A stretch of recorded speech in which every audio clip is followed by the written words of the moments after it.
Laura, haga un resumen rapidito de eso. 3 minutos para un resumen rapidito ahí. Lo que le quedó, lo que entendió. Solamente el lado de acá, ¿no? ¿Ven el mouse? Sí, sí, sí. Bueno, entonces explíqueme ahí lo que se acuerde del ciclo cardíaco. Lo que se acuerde, no importa.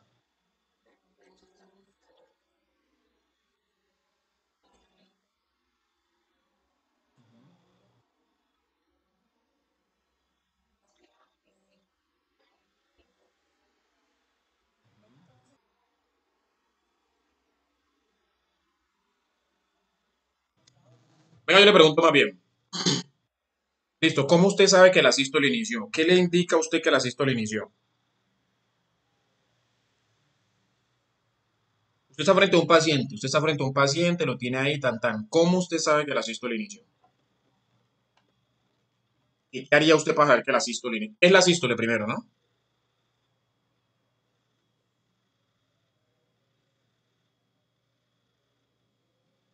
Ahora, princesa hermosa, ¿qué es la sístole? Lo que se le ocurra, lo que se acuerde.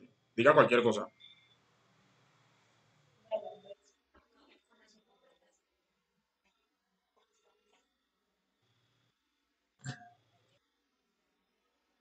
Exacto, sístole es cuando el corazón está eyectando la sangre, cuando el corazón se está contrayendo, mejor dicho, más bien.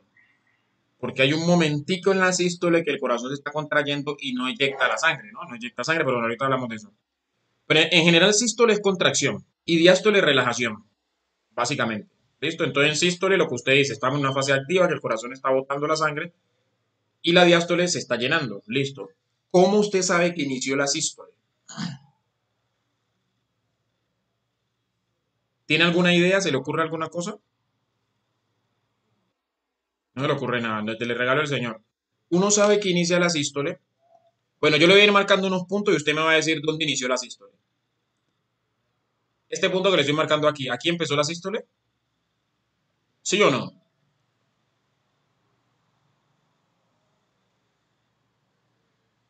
¿Sí o no? ¿Sí ve el punto que le estoy marcando, Laura? Ahí inició la sístole.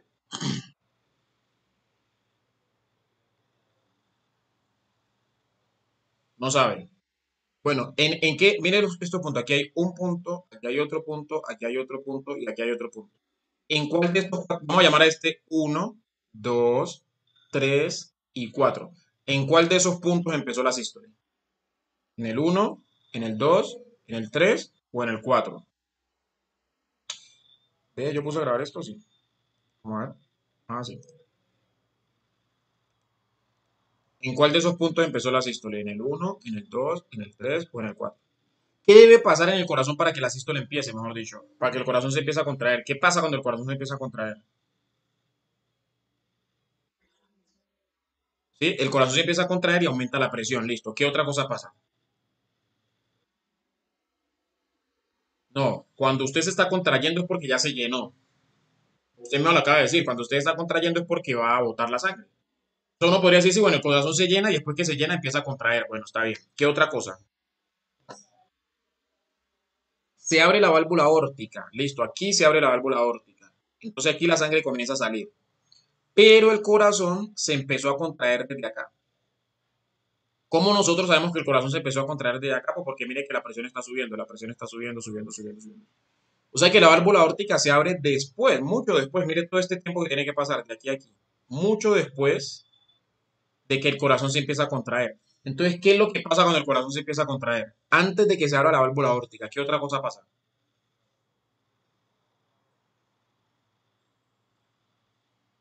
¿Qué otra cosa tiene que pasar? Que se cierra la válvula mitral. Se tiene que cerrar la válvula mitral. Mire, aquí está la válvula mitral. Aquí se cierra la válvula mitral. Porque si no se cierra la válvula mitral, ¿qué pasa con la sangre? Se devuelve la sangre hacia la aurícula.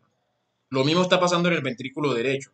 Cuando el ventrículo derecho empieza la sístole, que sería aquí, ¿qué tiene que pasar? Se tiene que cerrar la válvula tricúspide, porque si no la sangre, en vez de irse para la arteria pulmonar, en el caso del ventrículo derecho, en vez de irse para la arteria pulmonar, se devuelve para la aurícula derecha. Eso es lo que ustedes tienen que hacer. Entonces, a ver, cuando se cierra la válvula mitral y se cierra la válvula tricuspidia, empieza la sístole. ¿Sí? La válvula aórtica se abre un poquito después. Ahora, ¿yo cómo veo eso en el paciente? Es decir, ¿yo cómo sé en un paciente que se le cerró la válvula mitral y la válvula tricuspidia? ¿Yo cómo lo sé? ¿Lo puedo saber o no lo puedo saber? Empezando. Con los sonidos del corazón, con los ruidos cardíacos, ¿cierto? Entonces, cuando usted escucha el primer ruido cardíaco, ese primer ruido cardíaco le indica que se cerró la válvula mitral y que se cerró la válvula tricúspide. ¿Sí la pillan? Entonces, ahí usted sabe, cuando usted le escucha el primer boom al paciente, usted sabe que empezó la sístole, la sístole. Ahora, obviamente, eso es rápido, no usted escucha boom, boom, boom, boom, boom, boom. Ese primer boom, usted sabe que es el primer ruido cardíaco. Y ahora, el segundo ruido cardíaco le marca a usted el inicio de la diástole. O sea, cuando usted escucha el segundo ruido cardíaco es porque empieza la diástole. ¿Sí pilla? Entonces, eh, el segundo ruido cardíaco, ¿qué indica? O sea, cuando yo escucho el segundo ruido cardíaco es porque, ¿qué pasó? ¿Qué ocurrió? Que se abren otras válvulas. ¿Qué dice Laura?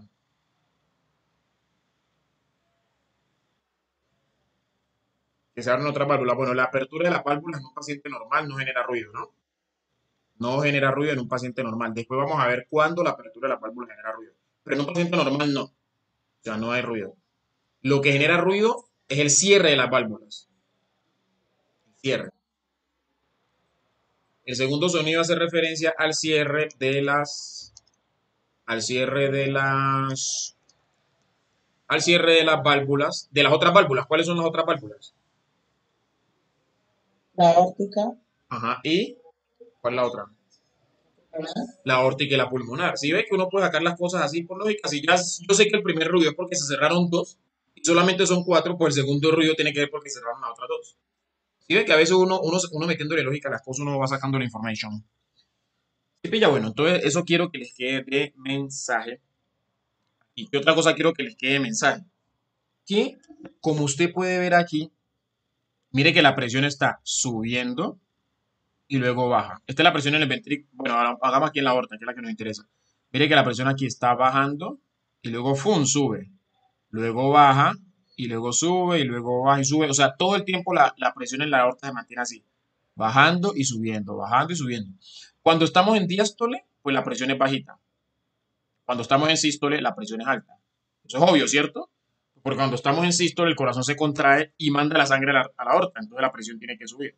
Cuando estamos en diástole, el corazón se está relajando, entonces la presión tiene que bajar. A eso es lo que nosotros llamamos presión sistólica y presión diástole. ¿Se acuerda que usted, bueno, no sé si de pronto Laura, cuando usted le toma la presión a un paciente, usted le salen dos valores, ¿no? Usted toma dos valores. Siempre uno es más alto que otro. Generalmente, digamos, el valor normal que todo el mundo tiene en la cabeza es 120/80. Entonces uno dice 120 cuando estamos en sístole. Aquí nos alcanza a ver el 120, mira, aquí le marcan 110. Este es el 110, digamos 120 cuando estamos en sístole. Y más o menos en diástole, mira, aquí está este es el 80, así 80. ¿Sí? Tú no siempre le tomas 120 en sístole y 80 en diástole. ¿Sí? 120 en sístole, 80 en diástole. Entonces, siempre eso es así, subiendo y bajando, subiendo y bajando, subiendo y bajando. Y otra cosa quiero que les quede aquí. Y mire esta gráfica de acá abajo. Esta gráfica lo que estamos hablando es del volumen ventricular. Volumen. Sí, mira, aquí está cero, o sea, volumen cero, o sea que no hay nada de sangre en el ventrículo. Y aquí el volumen es 120, o sea que hay 120 mililitros, mire, volumen en mililitros en el ventrículo. Entonces usted mire que aquí el ventrículo está casi lleno, está lleno, mira, aquí está lleno. Aquí se llenó un poquitico más. ¿Por qué se llenó un poquitico más? Por la sístole auricular. ¿Se acuerda que decíamos que al final de la diástole la aurícula se contrae para botar otro, para mandarle al ventrículo otro poquito de sangre? Y a eso lo llamamos sístole auricular. Esto lo estoy viendo rápido porque ya lo hablamos, ¿no? Sístole auricular. Entonces, aquí, mire, le llegó más sangre al ventrículo.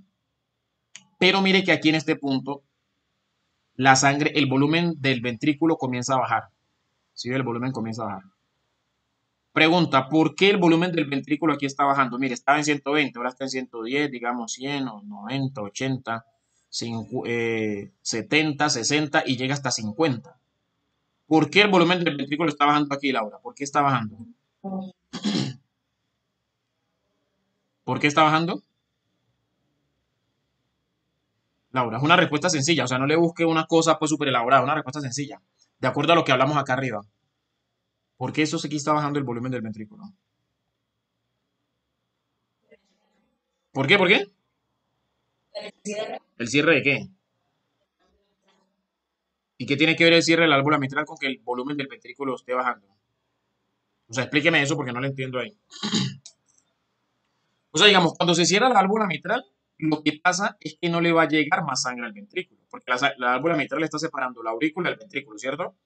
Entonces, si se cierra la válvula mitral, ya no le va a llegar más sangre de la aurícula al ventrículo. O sea que si,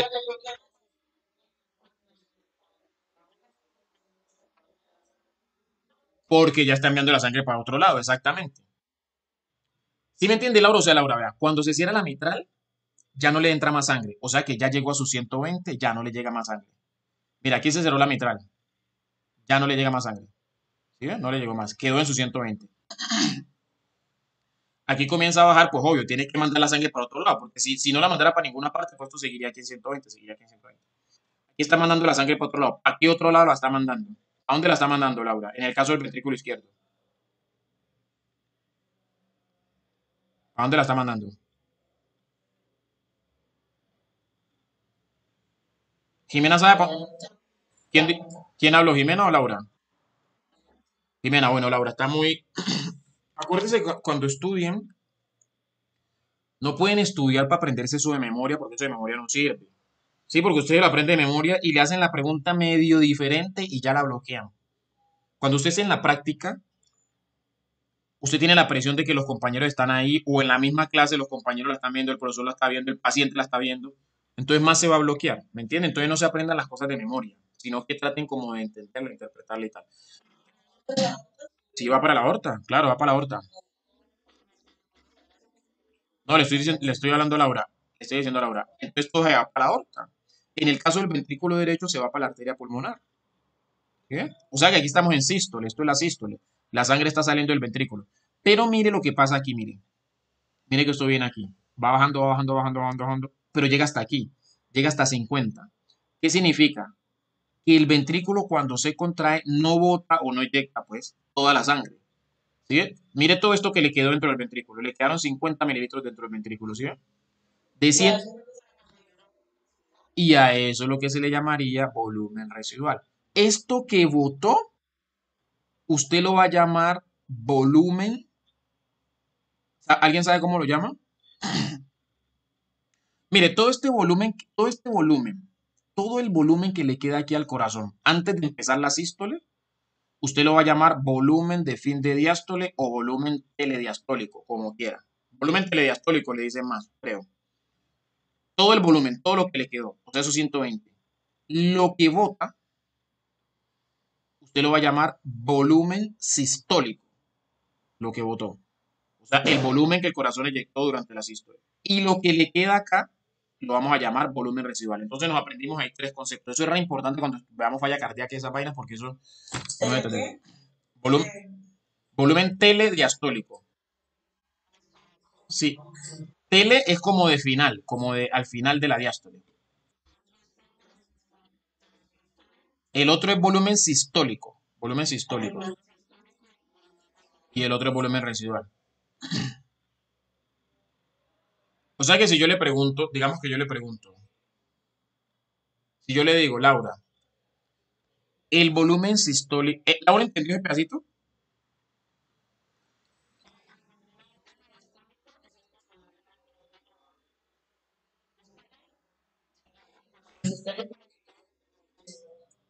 Exacto, pero no se lo aprendan como que un orden, sino que entiendan la idea, ¿no? Si yo le pregunto a usted, yo le pregunto a usted, digamos, ¿qué es el volumen sistólico? ¿Qué dice usted?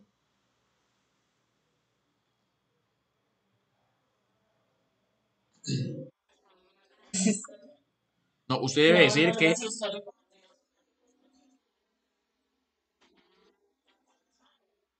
usted dice que el volumen sistólico es el volumen de sangre y el corazón eyecta en un latido, o sea, cada que se contrae, él bota una sangre. Esa sangre que bota es el volumen sistólico. El volumen de sangre que el corazón eyecta en cada latido. Cada que pum, se contrae, bota una parte de la sangre. Eso es el volumen sistólico, lo que botó. Si yo le pregunto a usted qué es el volumen residual, ¿qué dice? Laura,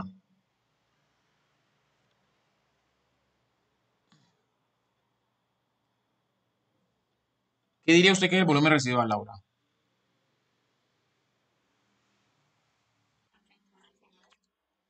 Usted puede decir, es el volumen de sangre que quede en el ventrículo al final de la sístole. Podría decir. Sí, está muy bien. El volumen que le quedó después que el corazón hizo su eyección al final de la sístole. Muy bien. Podría uno decir que el volumen telesistólico. Podría uno decir el volumen de fin de sístole. Está bien. Y si le preguntan qué es el volumen telediastólico, ¿qué dice? Laura,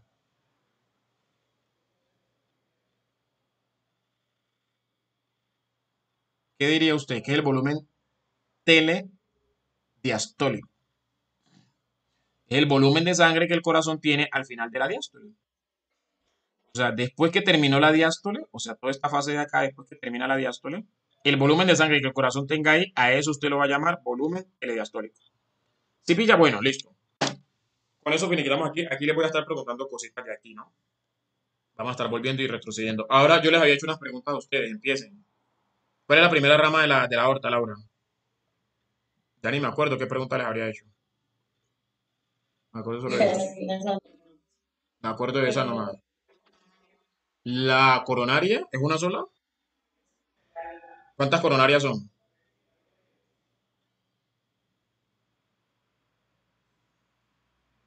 Laura. Laura. ¿Cuántas coronarias son?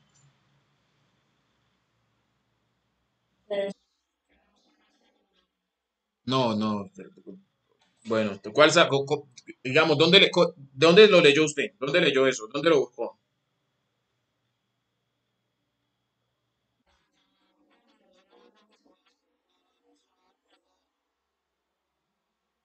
Bueno, listo. Cuando usted le haga una pregunta así concreta, trate de buscarla en un libro.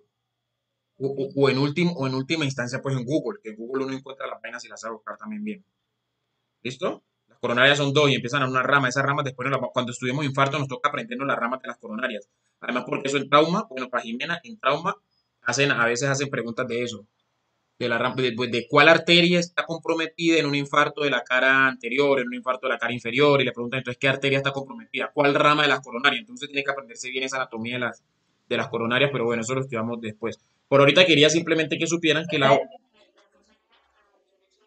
la derecha e izquierda, exacto, son dos coronarias, derecha e izquierda, y cada una da unas ramas que las vamos a estudiar después. Ahora, después de las coronarias, ¿cuál es la otra rama de la aorta? ¿Cuál es la que sigue? ¿Cuál? Ajá, ajá, está bien.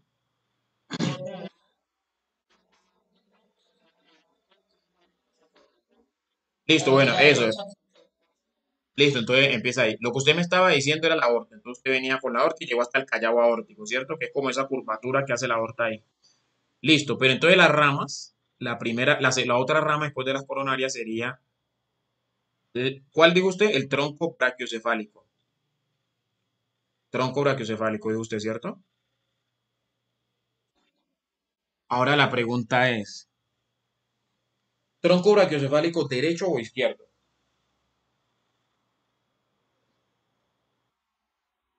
¿Qué dice Laura?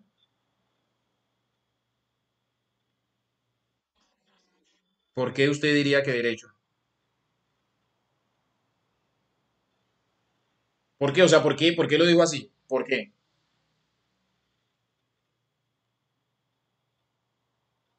Bueno, se van a volver a estudiar estudiense esas ramas de ahí porque eso hay una cosa interesante. Yo les dije de la presión arterial, ¿no? Y después nos va a tocar estudiar también ACV. Entonces, para estudiar ACV, para estudiarlo bien. Ajá,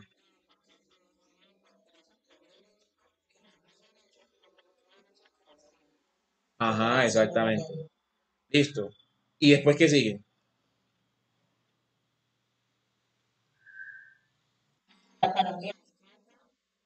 ¿Y después qué sigue? Si ve que entonces no hay tronco brachiocefálico izquierdo. No hay tronco, o sea, hay un tronco brachiocefálico, no, pues uno dice derecho, pero realmente hay solo uno. ¿Sí? O sea que la anatomía para la derecha y para la izquierda es distinta. ¿Sí pilla? Bueno, ¿qué otra pregunta les había hecho yo de eso? Sí, así no queda claro. Tienen que ver, sí, sí, tienen que ver el dibujo, ¿no? Por eso las mandé a buscar. Me hicieran la tarea. Bueno, ¿qué otra pregunta les dejé? ¿No fue solamente esa? Bueno, bueno, listo. Vamos a analizar esta cosa de aquí. Esto es un poco pixelado, pero vamos a analizar esto. Mira esta vuelta aquí.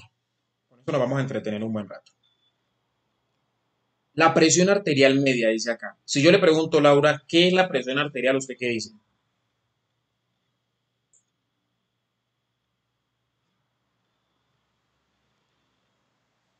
¿Qué dice Laura? ¿Presión arterial qué es?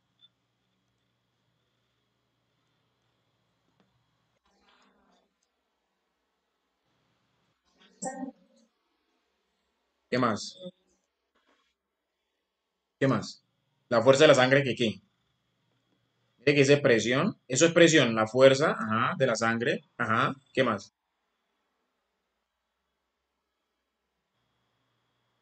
Es la fuerza, ajá, contra las paredes de las arterias. Porque usted después se va a dar cuenta que hay una presión venosa. Y eso lo vamos a estudiar después, porque hay que estudiarse los catéteres venosos y esas vainas. Tenemos que estudiárnoslas después. Entonces usted va a ver que hay una presión venosa y una presión arterial. Cuando le hablan de presión arterial, es la fuerza que ejerce la sangre sobre las paredes de las arterias. Ya usted sabe que es una arteria, ya lo sabe muy bien porque lo hablamos en la clase pasada.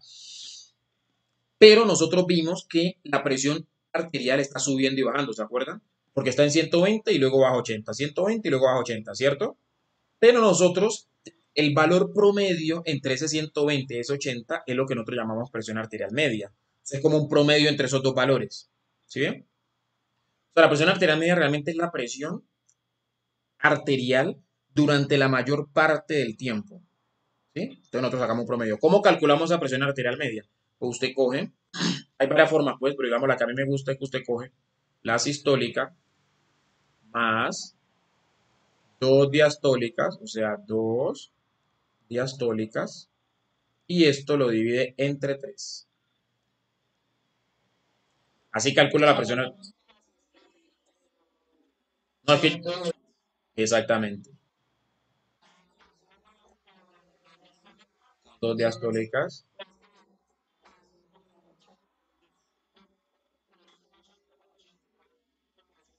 Ajá. ¿Cuánto le daría eso entonces?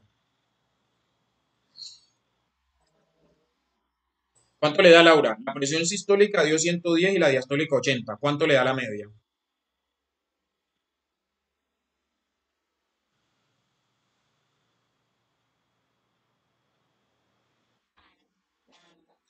90. ¿Cuánto le dio a Laura?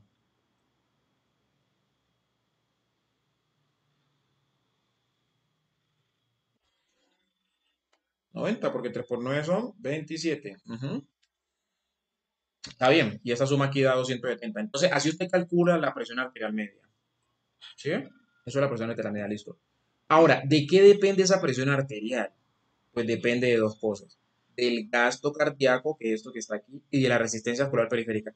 Ustedes tienen que aprenderse esa fórmula de memoria, esto no les puede olvidar nunca en la vida, porque de esto dependen muchísimas cosas. Entonces, gasto cardíaco por resistencia vascular periférica.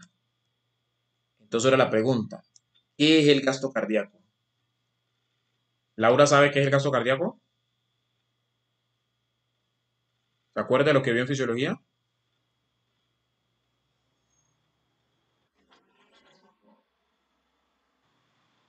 Ajá, ¿y qué más? Pero tiene que completar la definición siempre, ¿no? Porque el volumen de la sangre...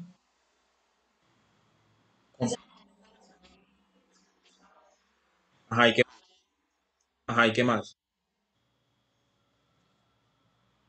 Porque ¿qué es el volumen sistólico? ¿Qué es el volumen sistólico?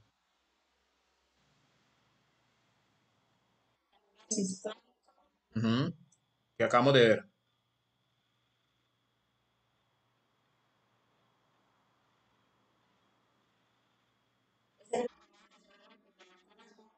Ah, ah, no, señora.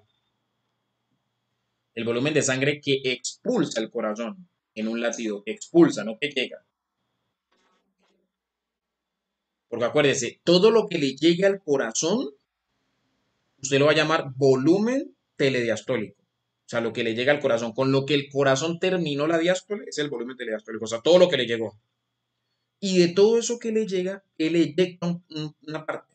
Esa parte que eyecta es lo que usted llama volumen sistólico, o sea, lo que él bota. Y lo que le queda es el volumen residual. ¿Sí pilla? Que los tres conceptos están relacionados. Telediastólico todo lo que le llegó, sistólico lo que eyectó y residual lo que le queda. Entonces, el volumen sistólico es el volumen expulsado en un latido. Entonces usted no me puede decir que el gasto cardíaco es el volumen expulsado, tiene que ponerle un apellido a eso. ¿Sí ven? Lo que quiero llevarles a que usted misma vaya haciendo sus propios análisis, ¿no? O sea, que no aprenda las cosas de memoria. Entonces, el gasto cardíaco es el volumen expulsado, pero ¿en cuánto tiempo? En un minuto. ¿Sí ven? Porque el volumen expulsado en un latido, ¿cómo lo llaman? Laura, el volumen expulsado en un latido, ¿cómo lo llaman? Volumen sistólico. Entonces no puede decir el volumen expulsado simplemente sin apellido. ¿Listo? Si es en un latido, se llama volumen sistólico. Y si es en un minuto, ¿cómo lo llaman? Gasto cardíaco, eso es. Esa es la vuelta. Entonces el gasto cardíaco es el volumen de sangre que el corazón eyecta en un minuto. Casi todo cuando hablamos de fisiología, semiología, bueno, estos parámetros vitales, uno muchas cosas las mide por minuto, estos parámetros cardíacos. ¿Listo? Hasta ahí no hay duda, ¿cierto? ¿Y qué es la resistencia vascular periférica? La resistencia, cuando usted le hablan de resistencia, ¿usted en qué piensa, Laura?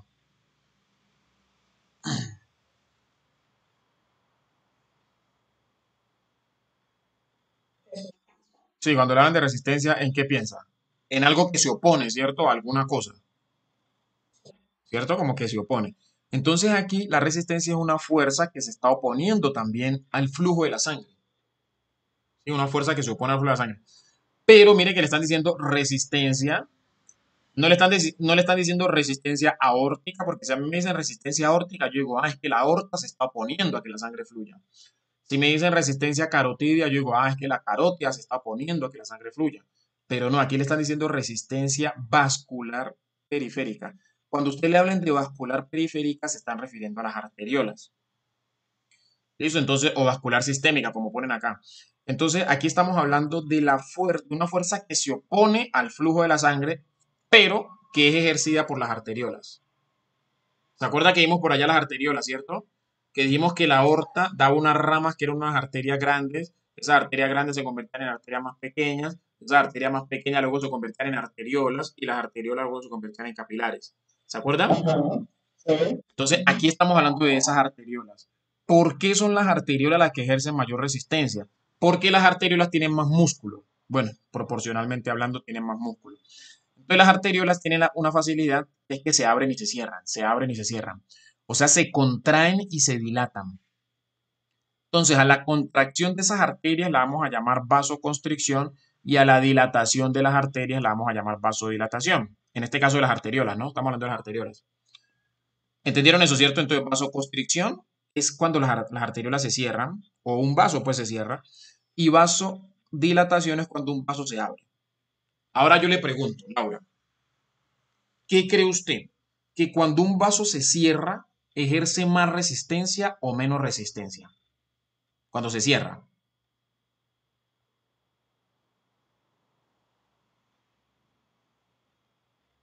¿Qué cree Laura? Cuando un vaso se cierra, ¿más resistencia o menos resistencia?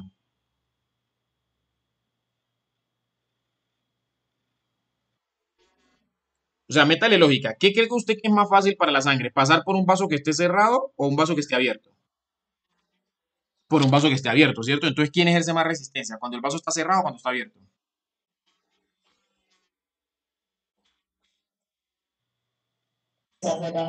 Cuando está cerrado, exacto. No se enrede, que mire que es una cosa simple. O sea, si entre más cerrado esté, pues más resistencia hay. O sea, más oposición al paso de la sangre, pues. ¿Sí me entiende? Entonces, ¿qué es lo que usted le debe quedar entonces? Esto, la resistencia se afecta cuando hay vasoconstricción y cuando hay vasodilatación. ¿Sí ve? Entonces, cuando hay vasoconstricción, el vaso se cierra, entonces hay más resistencia. Cuando hay vasodilatación, el vaso se abre, entonces hay menos resistencia. ¿Entendió eso, Laura? Sí. Bueno, ahora llevemos eso a la vida real. Usted tiene un paciente con hipertensión. Hipertensión. Un paciente o una paciente, pues, con hipertensión. Si el paciente tiene hipertensión, ¿qué es la hipertensión arterial? Si yo le digo a usted hipertensión arterial, ¿qué es? ¿Cómo la definiría?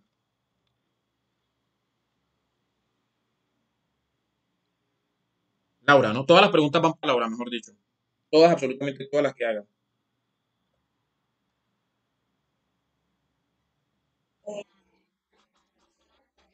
Ujú.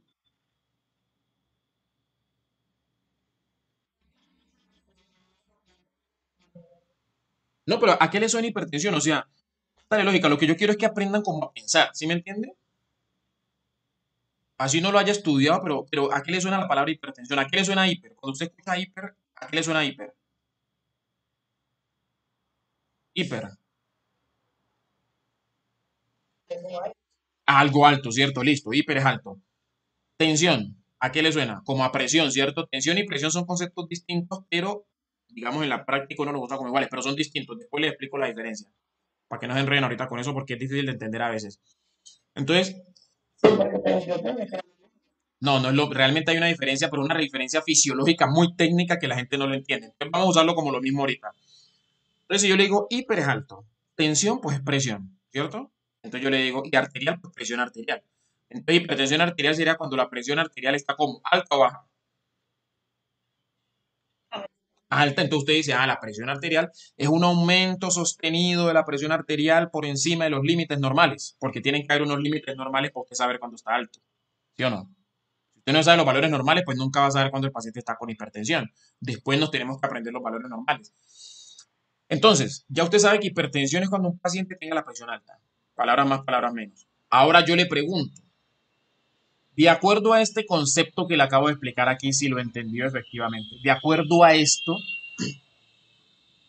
no vaya a pensar en nada más ni a buscar una respuesta rebuscada de lo que usted ha leído, de lo que ha visto. No. De acuerdo a esto que le expliqué aquí simplemente.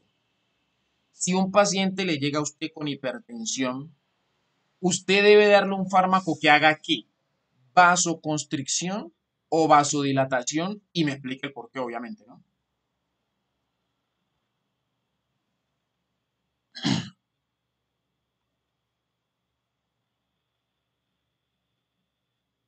De acuerdo a eso que le acabo de explicar. ¿Qué creen?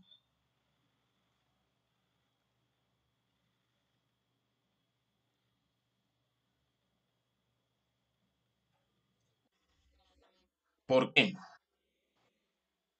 Usted ya vio fármaco, no se olvide, ¿no? Usted ya vio farmacología. ¿Por qué?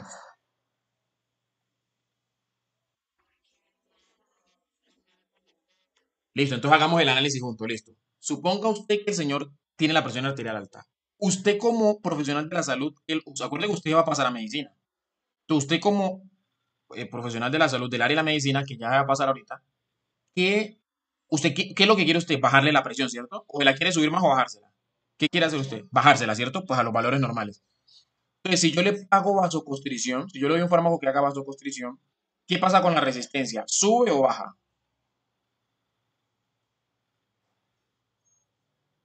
Si el fármaco hace vasoconstricción, ¿qué pasa con la resistencia? ¿Sube o baja? Con esta resistencia aquí. Sube la resistencia, pero Jimena, por favor, usted se haya en silencio un ratico. La resistencia sube, ¿cierto? Y si la resistencia sube, ¿qué pasa con la presión? Pues sube más, aumenta, y usted lo que quiere es bajársela porque él la tiene alta. ¿Sí pilla? Entonces usted no le puede dar un fármaco que haga vasoconstricción, usted tiene que darle un fármaco que haga vasodilatación. ¿Sí pilla?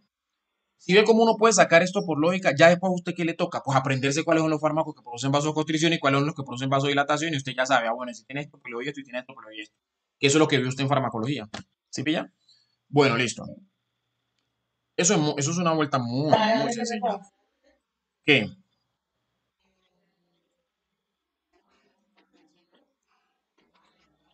Pues hay 50. Ajá. Ah, bueno, eso lo vamos a ver. Sí, sí, sí, perfecto. No, eso está claro, eso hay unos protocolos claros que uno sabe cómo debe ir avanzando. Bueno, a veces no es tan fácil, pero digamos eso con la práctica uno lo va cogiendo. ¿Sí? Pero no te sales por eso ahorita. Eso lo vamos a ver, ¿no? Cuando estudiamos emergencia hipertensiva, nosotros no vamos a estudiar hipertensión como tal, pero sí vamos a estudiar emergencia y urgencia hipertensiva. Entonces ahí hablamos de hipertensión arterial sistémica, pues hipertensión normal. ¿Sí? Ahí metemos eso y hablamos de todos los fármacos. Bueno, pero entonces ahorita, Laura, quiero que haya entendido ese concepto. ¿Listo? Bueno, eso en cuanto a la resistencia. Ahora, en cuanto al gasto cardíaco. Listo. Ya usted sabe que el gasto cardíaco es el volumen de sangre que el corazón inyecta en un minuto. ¿De qué depende el gasto cardíaco? Pues va a depender de dos cositas. Va a depender de dos cositas. Una cosita es el volumen sistólico. Y ya sabemos que es el volumen sistólico. ¿Y de qué otra cosa depende el gasto cardíaco? Si yo le digo a usted que el volumen sistólico es lo que el corazón eyecta en un latido y que el gasto cardíaco es lo que eyecta en un minuto, ¿cómo hago yo teniendo el volumen sistólico para saber cuál es el gasto cardíaco? Multiplico esto por qué.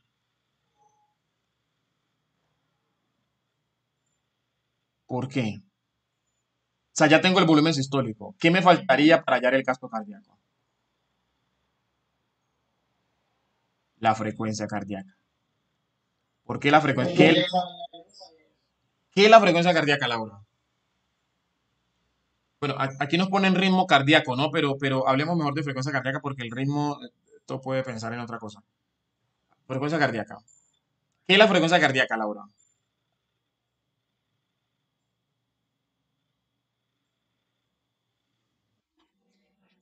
Ujú. ¿Usted había escuchado la palabra frecuencia cardíaca? Muchas veces, ¿cierto? Entonces, dígame qué es la frecuencia cardíaca.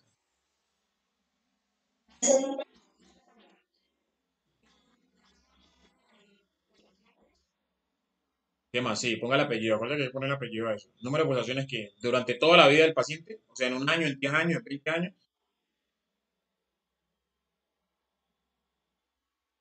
entonces, en un segundo, ¿cómo sería? Y usted dice que la frecuencia cardíaca es el número de veces que el corazón late en un minuto. Acuérdate que le dije que casi todo lo medimos en minutos. Entonces, la frecuencia cardíaca es el número de veces que el corazón late en un minuto. Entonces, porque usted va a ver cuando usted esté, bueno, a usted ahorita se va a demorar en ver eso, pues ahorita que pase allá pues a este. Pero digamos, si hubiera seguido pues en enfermería, usted cuando está viendo sus pacientes, usted ve que eh, usted le toma el pulso al paciente, ¿cierto? ¿Ha visto que le toman el pulso? El pulso, cuando usted toma los signos vitales, usted toma el pulso. El pulso y la frecuencia cardíaca normalmente deben ir de la mano. A veces no van de la mano cuando el paciente tiene alguna alteración, pero normalmente deben ir de la mano. O sea, si a mí el pulso me da 80, la frecuencia cardíaca en teoría me debería dar 80 también, ¿no? Por eso uno toma el pulso como si fuera la frecuencia cardíaca. Entonces, cuando yo le digo a usted que un paciente tiene una frecuencia cardíaca de 80, ¿qué es lo que le estoy diciendo? Que el corazón late 80 veces en un minuto. Por eso uno dice 80 latidos por minuto. ¿No ha visto eso? Uno dice 80 latidos por minuto. Entonces, el número de veces que el corazón late en un minuto. Entonces, cuando yo tengo el volumen sistólico y tengo la frecuencia cardíaca, entonces yo saco mi gasto cardíaco. ¿Sí ven? Porque si yo le digo, es que este señor tiene un volumen sistólico ¿de 100 qué? 100 mililitros. Entonces, ¿cuál sería el gasto cardíaco?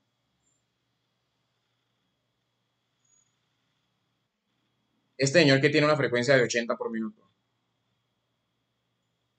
y tiene un volumen sistólico de 100 mililitros, ¿cuál sería el gasto cardíaco, Laura?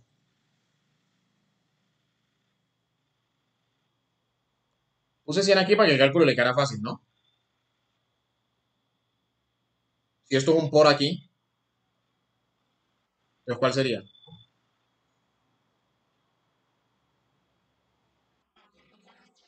Claro, multiplica, sí, por eso le puse el por aquí. Entonces, ¿cuánto le daría? No, baby.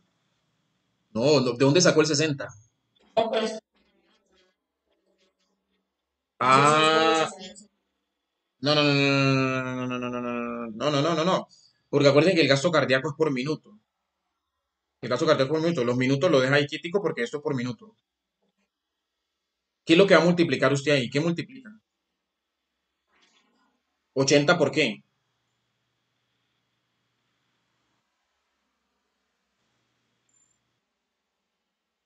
80 por qué? 80 por qué, Jimena, va a multiplicar ahí.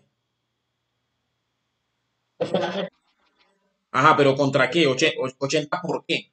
O sea, ¿por qué? ¿Contra qué? O sea, 100 por 80. O sea, vamos a multiplicar 100 por 80 esto. 100 por 80. No es 80 por 60, sino que es 80 por 100. porque es el volumen sistólico por la frecuencia cardíaca, y el volumen sistólico es 100 y la frecuencia es 80, entonces multiplico 80 por 100. ¿Sí ve? ¿Cuánto le da eso?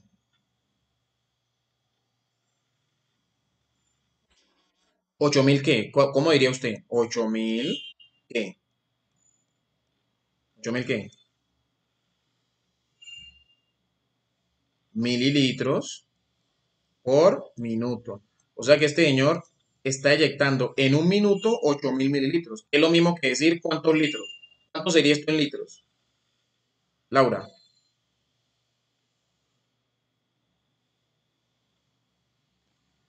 ¿cuánto sería esto en litros? ¿Cuántos litros son 8.000 mililitros?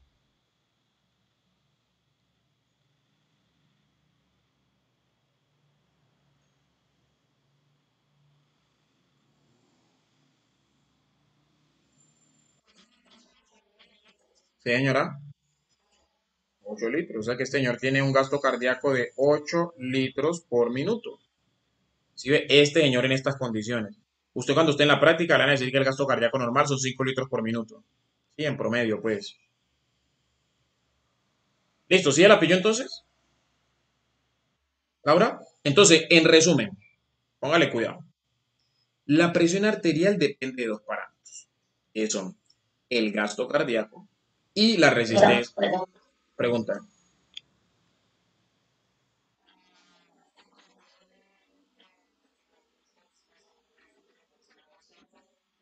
En promedio son 5, pero depende pues del peso. Algunas personas le van a decir a usted que depende del kilo, que son 70 mililitros por kilo. Bueno, eso depende pues del paciente, pero en promedio, digamos, son 5 litros. Pero si usted quiere hacer el cálculo más exacto, como le digo, 70 mililitros por kilo. Si usted pesa 70 kilos, serían 4.9 litros, o sea, 5 litros más o menos. ¿Sí? Depende pues del peso del paciente y tal. Y del sexo. Se supone que aumenta el volumen de sangre, pero pues ahí vienen varias cosas, ¿no? Porque si usted, cuando usted aumenta de peso, usted generalmente lo comenta en la grasa, aunque puede aumentar la masa muscular y demás, pero generalmente usted lo comenta en la grasa. Y entre más grasa tenga una persona, menos agua tiene, ¿sí? O sea, el volumen de agua total del cuerpo es menor. Por eso las mujeres tienen menos agua que los hombres, porque las mujeres tienen en teoría más grasa que los hombres, pues por toda su fisiología y tal, ¿cierto? Entonces, en teoría, las personas obesas, obesas de grasa, obesas, tienen menos agua, ¿sí? Tienen menos agua corporal total. Pero cuando usted vaya a hacer su cálculo del gasto cardíaco, digamos, si usted lo quiere hacer lo más exacto posible, aunque no puede ser exacto pues nunca, pero digamos lo más exacto posible, usted lo que hace es que multiplica 70 mililitros por el peso del paciente, por el peso. Esto me enredo acá. Por el peso, o sea, por W, ya. Y con eso saca usted. ¿Sí, sí me está siguiendo, Laura? Por el peso del paciente, sí. Por el peso del paciente en kilos. Entonces, si el paciente pesa 70 kilos, que es lo que uno hace siempre, pues digamos el peso promedio, entonces serían 7 por 7, 49. O sea que eso le darían 4.900 mililitros. O sea, 4.9 litros. O sea, 5 litros, que es lo que uno, pues uno redondea esto a 5. Y como la sangre da toda la vuelta al cuerpo, digamos, la sangre, se supone, pues en teoría, que en un minuto la sangre ya dio toda la vuelta al cuerpo. Entonces, por eso, esos 5 litros se están moviendo en todo su cuerpo, dan la vuelta en un minuto. Por eso el gasto cardíaco es 5 litros por minuto. ¿Sí pilla? Esa es la vuelta.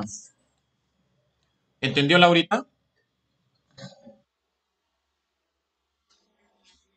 Bueno, más o menos, vamos a ir dando suave a esa vaina. Vamos a ir dando suave a eso. Y eso lo vamos a estar, eso lo vamos a estar repitiendo muchísimo, ¿no? Porque en casi todas las enfermedades nos va a tocar hablar de eso. ¿Sí? Bueno, pero entonces por ahorita, en concreto, lo que nos debe quedar, Laura y Jimena, que tenemos una presión arterial. Esa presión arterial, usted se tiene que aprender que depende de dos parámetros, que son el gasto cardíaco y la resistencia vascular periférica. ¿Por qué es tan importante entender esto? Porque todo fármaco que usted use para bajarle la presión a un paciente, le va a actuar o aquí o le va a actuar aquí. O sea, ¿ustedes ven el puntico rojo que yo muevo o no lo ven? ¿No lo ven? Ah, sí, porque la otra vez me dijeron que no lo ven. Entonces, todo va a actuar o aquí o va a actuar aquí. ¿Listo? Sí ven los dibujos que hago, ¿cierto? Con el rojo. Eso sí se ve. Sí, eso sí se ve súper bien. Ah, bueno, listo. Entonces, gasto cardíaco o resistencia. Todo fármaco va a actuar o aquí o va a actuar aquí. Ahora yo le pregunto, Laura, mire, porque lo que necesito, acuerde que lo que necesito es que piensen, no solamente que yo me pare a hablar carrete y que aprendan unas cosas de memoria ahí, sino que aprendan a pensar. Entonces yo le digo, bueno, usted tiene un paciente con hipertensión, ¿ya?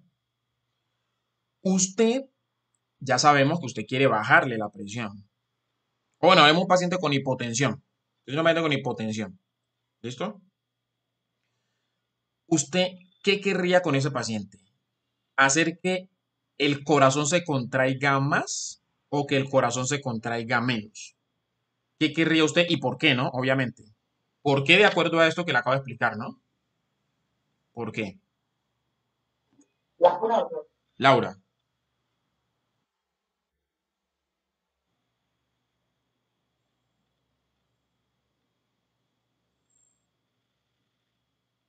Bueno, esa pregunta no, Laura. Ahorita le hago esa.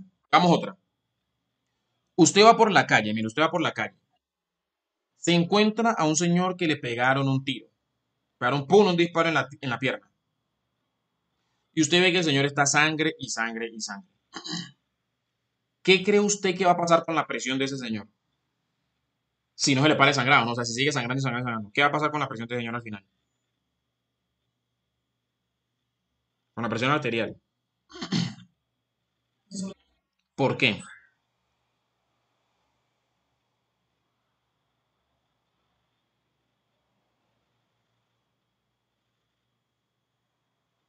No he dicho que sí disminuya, ¿no? Solo quiero que me diga por qué.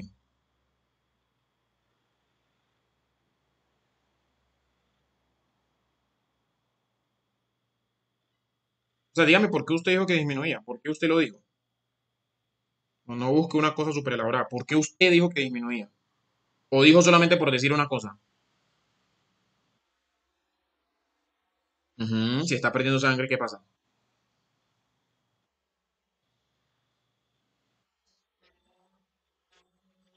¿Por qué? ¿Cuál es su explicación para esa respuesta?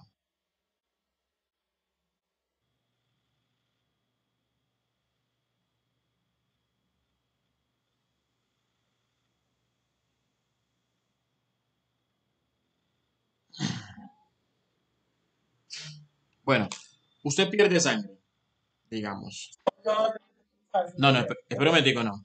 Laura, póngame pues cuidado ahorita. Usted pierde sangre, ¿cierto? Cuando usted empieza a perder sangre, ¿qué pasa con su volumen de sangre? Con el volumen de sangre que está dentro de su cuerpo, ¿qué pasa? ¿Aumenta o disminuye?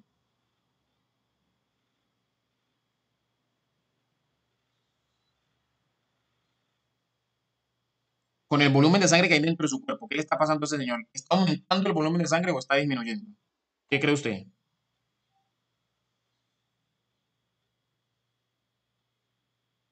¿Laura está ahí o se fue? ¿Disminuye o aumenta? Eso es rápido.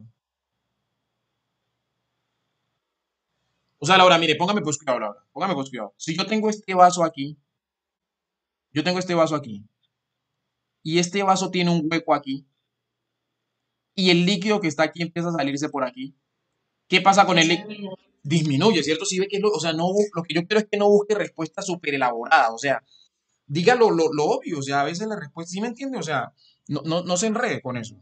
Eso hay veces de meterle sentido común. Esto que le estoy poniendo es exactamente lo mismo. Si yo le pego un tiro a un paciente y se le rompe una arteria, o se le rompe una arteria, digamos, y la sangre empieza a salir, pues ¿de dónde está saliendo? Pues está saliendo del cuerpo del paciente. Entonces la sangre dentro del cuerpo del paciente pues va a disminuir. Porque no es que le está saliendo. ¿Sí ve? No se azare, no se estrese. Yo a veces siento que usted como que se estresa mucho, ¿no? Entonces por eso como que se bloquea de pronto. Tiene que aprender a manejar eso. Yo voy a presionarla muchísimo para que aprenda a manejar eso. Bueno, entonces la sangre comienza a salir. Listo. Entonces si la sangre está saliendo, estamos en una pierna y se le rompió una arteria. ¿Sí? La sangre está saliendo. Vamos a la... Ah, pues no que me perdió la... Bueno, La otra no sé qué me hicieron. Bueno, hagamos esto como así. Digamos que aquí está el corazón. Listo. Aquí está la aorta. La aorta cae para acá. Y la aorta da todas sus ramas, ¿no? Y supongamos que aquí están los capilares. Vamos a suponer que todo esto son ramas de la aorta, pues ustedes ya saben que esto no. Y esto viene aquí y estos capilares se unen después. Y estoy abreviando el dibujo, ¿no? Pero ustedes ya saben cómo es el dibujo en realidad. Y esto viene acá y desemboca acá. Listo. De acuerdo a ese dibujo feo, Laura, ¿qué sería esto de acá? ¿Venas o arterias? Esto de acá, ¿qué sería? ¿Venas o arterias? Venas, ¿cierto? Serían las cavas que llegan a la aurícula derecha. Y esto serían arterias, ¿cierto? La aorta y todas sus 50.000 ramas que da. Listo. Entonces usted le rompió al paciente una rama de la aorta, una cualquiera. La sangre está saliendo por aquí. Listo, está saliendo. Entonces, ¿qué pasa con el volumen de sangre? Pues empieza a disminuir. Entonces, ¿qué pasa con el volumen de sangre que va a llegar al corazón? ¿Va a ser menor o va a ser mayor, Laura? Va a ser menor, ¿cierto? Perfecto. Entonces, si el volumen de sangre que llega al corazón es menor, ¿el volumen telediastólico va a ser menor o va a ser mayor?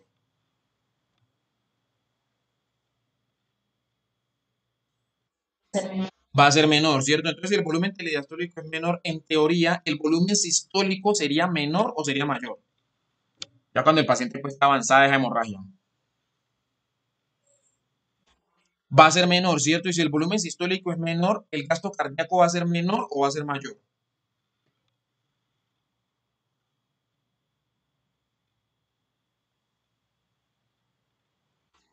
Va a ser menor. Y si el gasto cardíaco es menor, ¿la presión va a ser menor o va a ser mayor? Va a ser menor. Si ve que es muy sencillo, o sea, si usted le mete lógica y le mete fisiología, o sea, no hay necesidad de ser un fisiólogo, pues experto para uno salir, para uno entender eso. Si ve cómo es de sencillo, es muy sencillo. Y todo sale de aquí. Si el señor está sangrando, al final el volumen sistólico va a disminuir y el gasto cardíaco va a disminuir y la presión arterial va a disminuir. ¿Sí pilla? ¿Entendió eso, Laura? Sí. Ahora yo le digo a usted una cosa. Estamos hablando de que los otros parámetros no se alteren, ¿no? Porque si los otros parámetros se alteran, pues obviamente, porque por ejemplo, si a usted se le baja el volumen sistólico, el cuerpo, digamos, vamos a colocar este ejemplo. Hasta ahí entendió, ¿cierto? Listo. Ahora, ¿qué tiene que hacer ese señor en ese caso? ¿O qué tiene que hacer el cuerpo en ese caso para tratar de compensar? Mire que la presión arterial se le está bajando. El que la presión arterial a este señor, ¿no? Que está perdiendo sangre, que se le bajó el volumen sistólico, se le bajó el gasto cardíaco, se le bajó la presión. Si la presión sigue bajando, ¿qué va a pasar con el señor, Laura? ¿Qué va a pasar? Se va a morir al final, ¿cierto? Antes de morir se van a pasar una cantidad de cosas pues impresionantes, ¿no? Pero al final se va a morir, si eso no se controla. Listo. ¿Por qué se muere? Porque es importante mantener una adecuada presión arterial.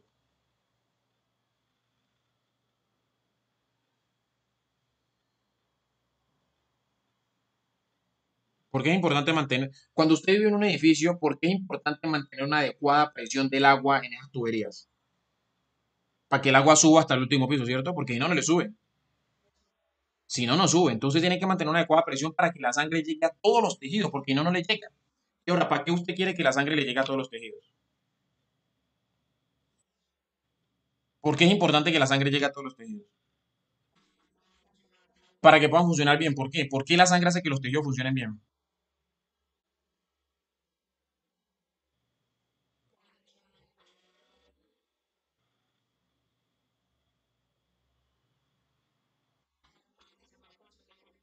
Sí, ¿por qué la sangre hace que pueda producir energía?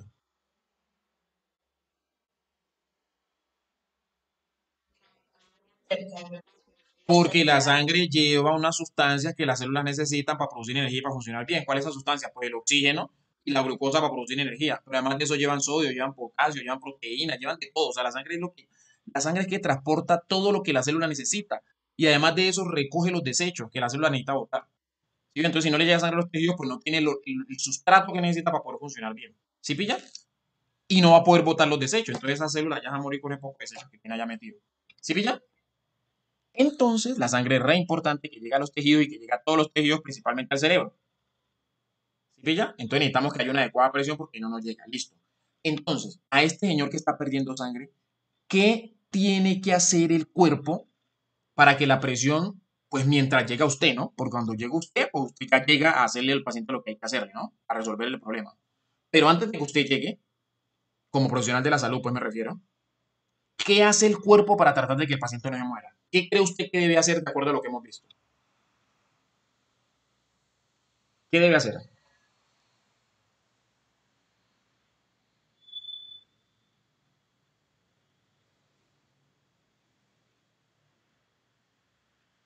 Laura, estoy esperando, ¿no?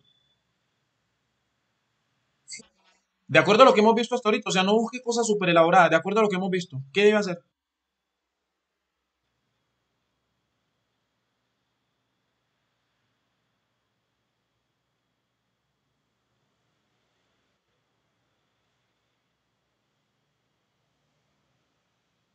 De acuerdo a esta fórmula que vimos aquí, de acuerdo a eso que está aquí, de acuerdo a esto que está aquí, a esto que está aquí.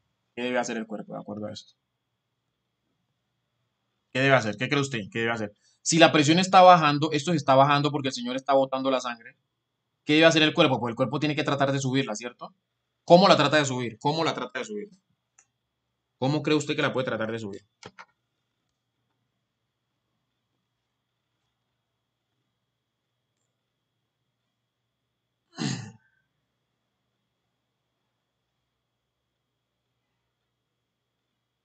¿Tiene alguna idea? ¿Puede decir alguna cosa o definitivamente no se le ocurre nada? No se le ocurre nada. Bueno, tiene que, eso es lo que les digo, ¿no? Ustedes tienen que pensar, o sea, siempre tienen que pensar y decir alguna cosa. ¿Listo? Jimena, no, espere, no, espere. Espera un momentico, si déjame a la niña tranquila, no me la ponga nerviosa. Sí, o sea, entonces, usted lo que tiene que hacer es eso, Laura, aumentar los otros parámetros. Mire, si yo le estoy diciendo a usted que lo que se está afectando aquí es el volumen sistólico, que esto es lo que está bajando, ¿usted qué tiene que hacer? Pues usted tiene que subir esto y tiene que subir esto. Que eso el cuerpo lo puede hacer. ¿Usted cree que el cuerpo puede aumentar la frecuencia cardíaca o no? Sí. Claro, claro, obvio. Usted muchas veces ve, usted no la puede aumentar si usted quisiera. O sea, si usted se pone a pensar y dice, puta, aumenta tu frecuencia cardíaca, la frecuencia cardíaca no le hace caso. Ella se aumenta cuando toca. Eso es una cosa autónoma, eso usted no lo controla. Sí, eso es involuntario. Entonces el cuerpo lo que hace es aumentar la frecuencia cardíaca. ¿Cómo lo hace? Pues de 50.000 formas que la vamos a ir viendo después. Pero lo que importa ahorita es que aumenta la frecuencia cardíaca, como dice Jimena. Entonces, por eso usted cuando ve un paciente en shock es un paciente que tiene la presión súper bajita y que usted no, y que uno se sube. Entonces, cuando el paciente está en shock, usted va a ver que uno de los signos del shock, después vamos a ver una tablita pues, de los signos de los grados de shock y todo eso, eso también hay que aprendérselo. Pero por ahorita, como estamos en la fisiología, pues no vamos a profundizar tan allá. Usted va a ver que el paciente con shock, lo primero que usted le va a ver es que está con la frecuencia cardíaca aumentada. ¿Usted alcanzó a ver semiología, Laura? No, bueno, usted no alcanzó a ver semiología. Bueno, cuando un paciente tiene la frecuencia cardíaca aumentada, yo iba a decir Angélica, esta, Jimena sabe cómo se llama cuando un paciente tiene la frecuencia cardíaca aumentada. ¿Cómo se le dice a eso? Taquicardia. Taquicardia. Entonces usted va a ver al paciente taquicárdico. Acuérdese que Bueno, usted, eso sí lo he escuchado. esa Y sí la escuchó, y bradicardia cuando está abajo, exacto. Siempre que usted escuche taqui es como rápido, taquicárdico. Entonces el paciente está taquicárdico, o sea, tiene la frecuencia cardíaca mayor de 100 o mayor de 80, dependiendo del libro del profesor. Hay profesores que le van a decir que la frecuencia cardíaca normal es de 60 a 100 y otra gente le va a decir que es de 60 a 80. Bueno, a mí me gusta más de 60 a 100. ¿Sí? Entonces usted dice, si la tiene más de 100 o más de 80, dependiendo de su profesor, entonces usted dice, ah, está taquicárdico. Si la tiene por debajo de 60, usted dice, ah, está bradicárdico. En el caso de un paciente con shock, va a estar taquicárdico. Cuando usted se encuentra un paciente con shock y bradicárdico es porque la cosa está grave. O sea, eso ya está grave. Porque el cuerpo lo que va a hacer es aumentar la frecuencia cardíaca. Demasiada sangre, el corazón ya no está funcionando, el sistema nervioso no funcionando, eso ya se va a morir. ¿Sí?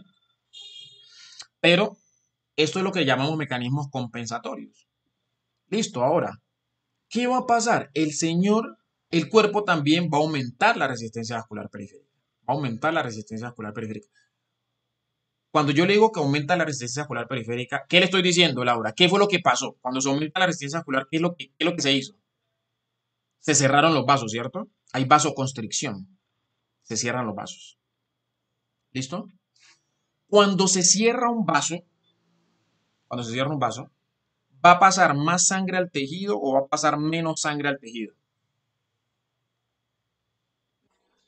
va a pasar menos sangre al tejido, obvio. Entonces, si yo los vasos en ese momento, cuando usted está con un paciente con shock, va a haber vasoconstricción, pero obviamente va a haber vasoconstricción de órganos que no sean vitales en ese momento, órganos que usted no necesite. ¿Qué órganos no necesitaría usted en ese momento? Digamos, está tirada en el piso y está entrando en shock. ¿Qué órganos usted sacrificaría, mejor dicho? ¿Qué órganos sacrificaría o qué tejidos? O sea, ¿a qué tejido le hace usted vasoconstricción? ¿Al cerebro le haría vasoconstricción? Obviamente no, porque no, y lo va a matar al paciente lo que estamos tratando de evitar que se muera. ¿Al corazón le haría vasoconstricción? No, porque lo va a matar y lo que estamos tratando de evitar que se muera. ¿A la piel le haría vasoconstricción? A la piel sí, porque usted para qué necesita la piel, ¿para qué sirve la piel?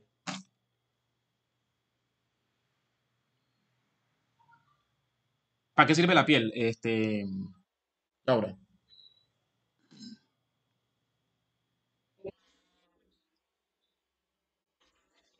¿Protección contra qué?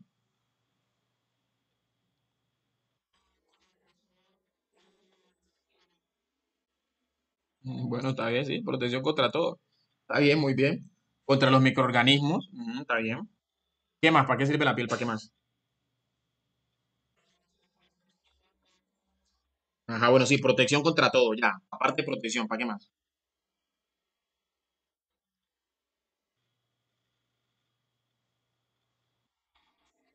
No, pero piense otra, piense otra.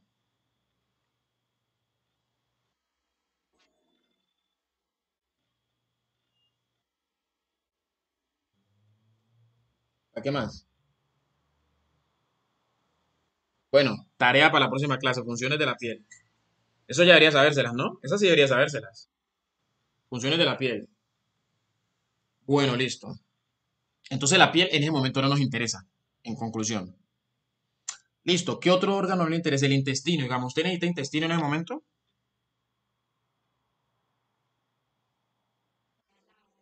En ese momento usted no necesita intestino. Necesita intestino, usted no necesita sorprender, no tiene en ese momento su problema es la presión. Usted lo que necesita es salvaguardar la presión.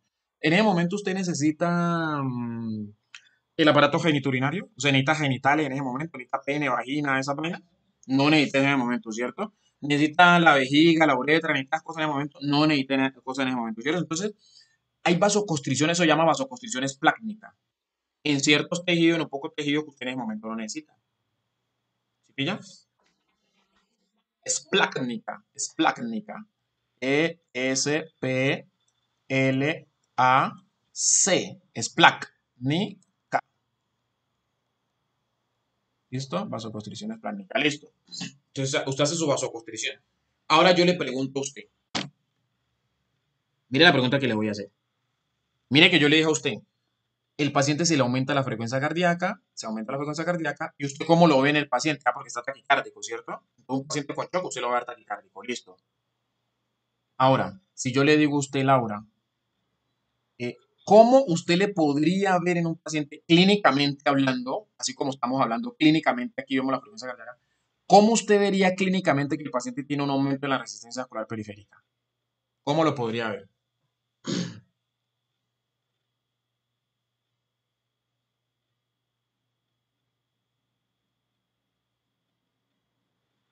¿Cómo lo evidencia usted en un paciente clínicamente? ¿Cómo lo evidencia?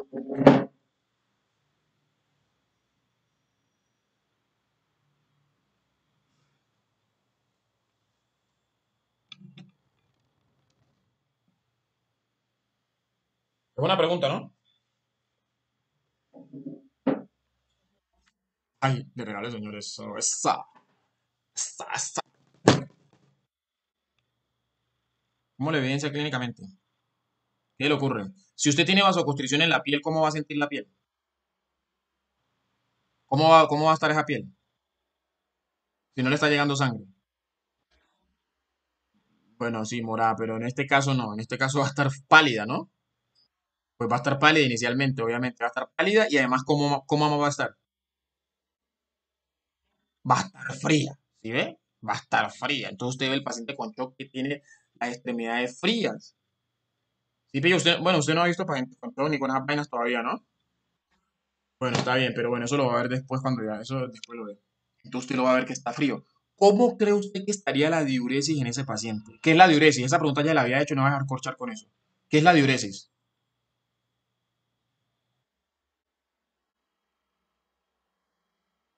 ¿Qué es la diuresis, Laura? Ya, esa pregunta ya la había hecho.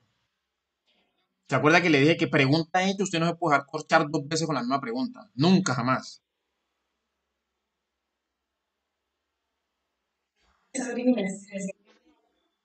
Exacto, la cantidad de orina que produce, pero en un determinado tiempo, ¿no? Usted le va a tocar eso cuando usted esté en la clínica, usted le va a tocar mil y la vez al paciente, usted mira cuánto orinó y después saca un cálculo ahí para ver en cuántas horas y usted dice, ah, bueno, orinó tanto por tanto tiempo. ¿Sí ven? Pues, ¿cómo cree usted que estaría la diuresis en ese paciente? La diuresis, ¿aumentada o disminuida?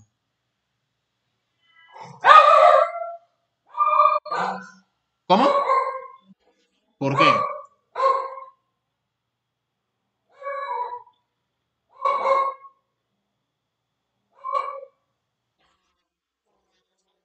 Pero diga por qué dijo disminuida, solo por decir, o sea, porque fue lo primero que le vino a la cabeza. ¿O hay una razón por la que haya dicho disminuida? Bueno, o sea, lo dijo porque sí. Tenemos que tratar de no responder porque sí, ¿no? Generalmente siempre uno responde por algo, pero la diuresis obviamente va a estar disminuida porque hay vasoconstricción, no le está llegando sangre al riñón y si no le llega sangre al riñón, pues no filtra. Además de eso, se van a activar una serie de hormonas que usted no se alcanza a imaginar, que van a hacer que el riñón pues produzca menos orina porque usted en ese momento no necesita producir orina. ¿Para qué sirve producir orina? Dígame las funciones de la producción de orina. O sea, ¿usted para qué produce orina?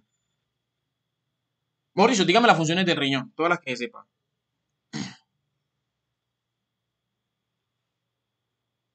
Empiece.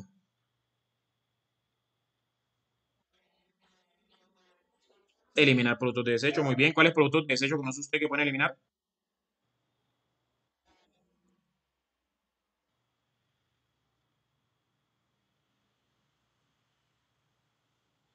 Uno, pues dígame uno nomás. No más sabe. Los clásicos, pues los que siempre se hablan.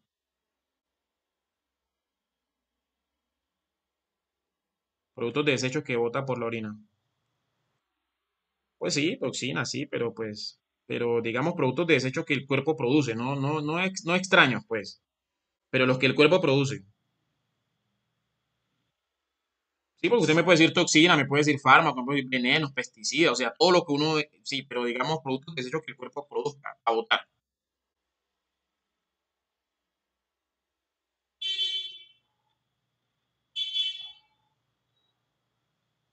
¿Se acuerda que la otra vez hablamos de que el CO2 era un producto de desecho, ¿cierto? El CO2. ¿Por dónde se bota el CO2?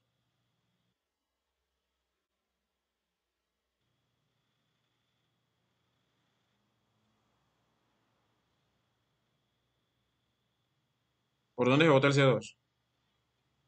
Eso lo vimos en la clase pasada. Además lo sabe hasta el portero de la universidad. Usted le pregunta y le contesta.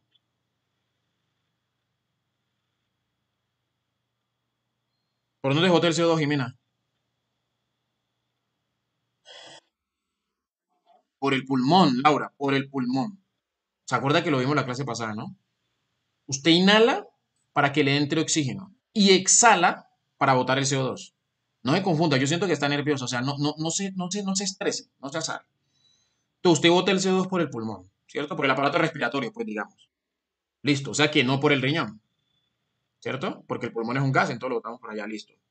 Aunque bueno, el CO2 es un gas, lo botamos por allá. Después vamos a ver unas cosas con el CO2 cuando vamos a equilibrio ácido-base, que también es re importante. Entonces el CO2 no. ¿Qué bota usted por el riñón? Dígame uno de los productos de desecho, uno. De los que vio en fisiología. Eso lo vieron en fisio, en bioquímica.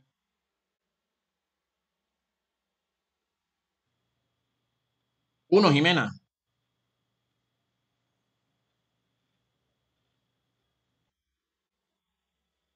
Eso es bioquímica, eso es fisiología, pura y dura, pues.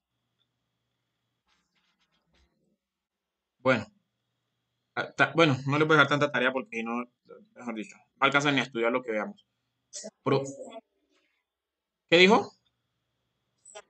Pero las sales no son productos de desecho. O sea, las sales, ¿qué es una sal? Mejor dicho, dígame qué es una sal. Defíname una sal, ¿qué es?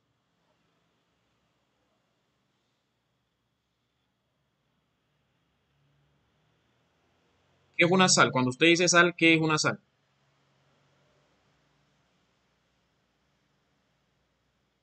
Si ve, está utilizando palabras que no sabe qué son. ¿Se acuerda que le dije que no hiciera eso?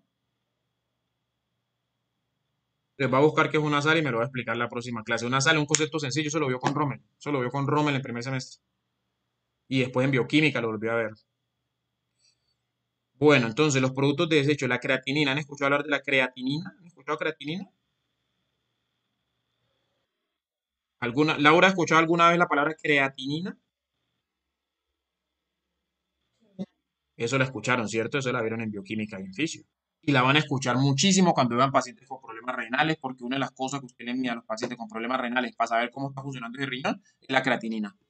Usted le mide la creatinina. Porque la creatinina se debe botar ¿por dónde? Por el riñón. Entonces, si no se bota, sino que se aumenta en la sangre, significa que el riñón no está funcionando bien. ¿Sí? La creatinina. Uno de los básicos, pues. ¿Qué otro producto de desecho conocen? De que se produce en el organismo, pues. Ahora, ¿de dónde? ¿Cómo? No, los aminoácidos usted no los debe botar realmente, ¿no? Usted los aminoácidos, digamos, uno puede botar un poquito de proteínas y aminoácidos en la orina, pero no debería.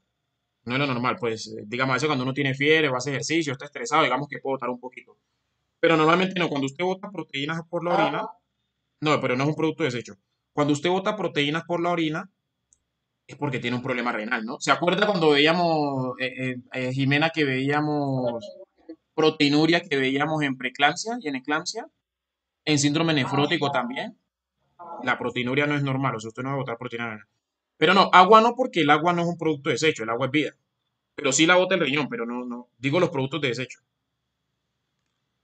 ¿Qué es la creatinina, Laura? Usted que me dijo que la había escuchado. ¿Qué es la creatinina? O sea, ¿eso de dónde sale? ¿Eso de dónde salió? ¿Eso por qué? La creatinina, ¿por qué el cuerpo produce eso?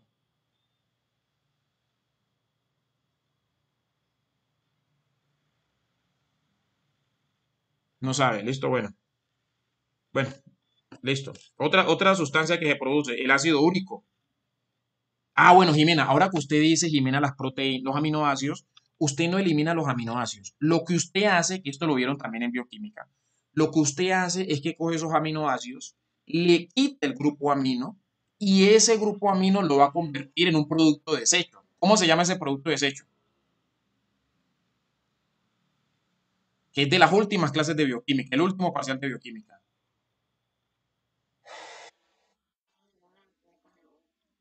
Laura, usted que vio bioquímica hace ahorita 2 semestres. Laura, escúcheme lo que le voy a decir, escúcheme bien, esto que le voy a decir. Espera un momentico, yo como hago aquí para... ¿Cómo es que borro yo esta vaina aquí, hombre? No me acuerdo, ¿será así? Ah, sí, puedo ir borrando aquí. Pero hay una forma de borrarlo todo, ¿no? ¿Qué? No me acuerdo. Ah, así es más fácil. Claro. Ah, pero esto no lo hubiera borrado porque eso lo van a necesitar. Ah, pues hagamos una nueva diapositiva más bien. Bueno, no, hagámoslo aquí. Bueno, venga ya. Venga, usted tiene un aminoácido. ¿Qué es un aminoácido? Un carbono alfa, ¿se acuerda? Un grupo carboxilo, que es un grupo funcional. Una cadena R por acá, que esto es lo que varía de cada aminoácido. Acá tiene un hidrógeno. Y acá le meten un NH2. Estoy colocándolo cuando no está ionizado, ¿no? Porque si fuera ionizado, esto sería COO menos y esto sería NH3. Listo. Jimena dice que uno bota los aminoácidos por la orina. Realmente no. Uno no debería botar aminoácidos por la orina. Lo que usted hace con los aminoácidos, cuando no lo necesita, por eso es que decimos que si usted no consuma tanta proteína, si usted no hace ejercicio suficiente, porque si usted no hace ejercicio suficiente, toda proteína que come, el cuerpo se la va a botar. ¿Sí? Porque el cuerpo coge la proteína si usted la necesita. Si no, no. Entonces, ¿qué hace con esa proteína? Coge los aminoácidos, le quita este grupo amino, se lo quita, y deja este esqueleto, esta cadena pues hidrocarbonada, la deja. Y con esto se hacen otras vainas. Pero con este grupo amino en el hígado se hace una cosa fantástica que se llama el ciclo de la urea. ¿Se acuerdan del ciclo de la urea? Sí. ¿Para qué se hace el ciclo de la urea? ¿Para producir qué? ¿Qué es lo que se produce en el ciclo de la urea? ¿Cuál es el producto final? ¿Cuál es el objetivo? ¿Producir qué? Laura. ¿Usted hace el ciclo de la urea para qué? ¿Para producir qué? ¿No se acuerda? Si ve, por eso es que yo les digo a ustedes, muchachas, a usted muy poco le va a servir en la vida aprenderse todo de poco de enzimas que uno ve en el metabolismo. De poco de enzimas y de nombres y maricadas. Eso a uno no le sirve realmente. Pero si uno debe tener los conceptos grandes. Los conceptos grandes, eso es lo que uno le sirve. No esas maricaditas. Es porque pueden aprenderse todo de poco de encima de poco de pendejadas y los conceptos grandes no lo aprenden. Y esto es un concepto grandísimo. Si usted hace el ciclo de la urea, ¿para qué? Pues para producir urea. ¿Y qué hace usted con esta urea? ¿Para qué le sirve esta urea, Laura? ¿Qué hace usted con esta urea? ¿Qué hace? ¿Qué hace usted cuando el hígado produce esta urea?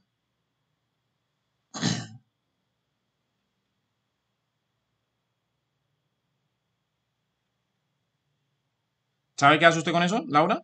No sabe, ¿cierto? Usted coge esta urea, la tira a la sangre y la sangre se la lleva ¿hasta dónde? Hasta el riñón, imagine usted. Y adivine qué hace el riñón con esa urea. Laura, ¿usted sabe qué hace el riñón con esa urea? La bota. Porque esto es un producto de desecho. Porque como usted no puede eliminar los aminoácidos enteros, y usted no puede botar este grupo amino porque usted no puede mandar ese grupo amino a la sangre porque esto es un problema ni el tetra, que después lo hablamos también. Eso le puede convertir en ion amonio, o eso le va a causar otros daños por allá. Entonces usted no elimina eso, sino que usted coge esto, le pega un carbono y le pega otro grupo amino y forma una cosa que se llama urea. Y esa urea la manda para el riñón y ahora sí la bota. ¿Sí pilla? O sea que el riñón, además de botar creatinina, que es un producto desecho que viene del músculo, en el músculo usted tiene una proteína que se llama, o bueno, no una proteína, tiene, digamos, una molécula que se llama creatina. ¿Sí? Tiene creatina usted en el músculo. ¿Usted ha escuchado que uno compra disque Megaplex con creatina? ¿O que los deportistas usan creatina, ¿se acuerda? Sí, lo he escuchado. Usted ha escuchado, ¿cierto? Bueno, la creatina está en el músculo, sirve para producir energía y tal, para almacenar energía y la creatina fosfato y todo eso que vieron en fisio. Entonces, esa creatina, cuando usted la metaboliza, se convierte en creatinina y la creatinina usted la bota por el riñón, lo que acabamos de decir. Estos aminoácidos, como usted no los puede botar enteros, usted saca este grupo amino y lo convierte en urea y lo bota por el riñón. ¿Sí ve? Ahí llevamos dos productos de desecho. El otro producto de desecho se llama ácido. ¿Ácido qué? ¿No le suena? Úrico. ¿Han escuchado ácido úrico? Laura había escuchado la palabra ácido úrico. Sí. Usted después se va a dar cuenta que hay gente que esto se le aumenta y le da una artritis, o sea, le empiezan a doler las articulaciones como loco. Eso causa un dolor increíble. Cuando la gente tiene el ácido úrico elevado, eso después usted lo va a ver. Pero bueno, el ácido úrico también es otro producto de desecho que se bota por dónde. Adivine por dónde bota. Laura, por el riñón, exactamente. Entonces usted bota esto por el riñón. ¿Sí pilla? El ácido úrico. ¿Sí ve que estamos aprendiendo bioquímica, y mejor dicho, y de todo, fisiología y de todo? Y medicina interna y de todo, porque esto lo vamos a ver. Después vamos a hablar de esto. Entonces, mire, ahí le hablé de tres productos de desecho. Creatinina, que viene del músculo, ¿no? O sea, en el músculo hay una cosa que se llama creatina, cuando eso se metaboliza, se convierte en creatinina y se bota por el riñón. La urea, que proviene del metabolismo de los aminoácidos. Y el ácido úrico proviene de dónde? O sea, ¿de dónde sale el ácido úrico? ¿Del metabolismo de quién? Laura, eso fueron las últimas clases de bioquímica también, el último parcial de bioquímica.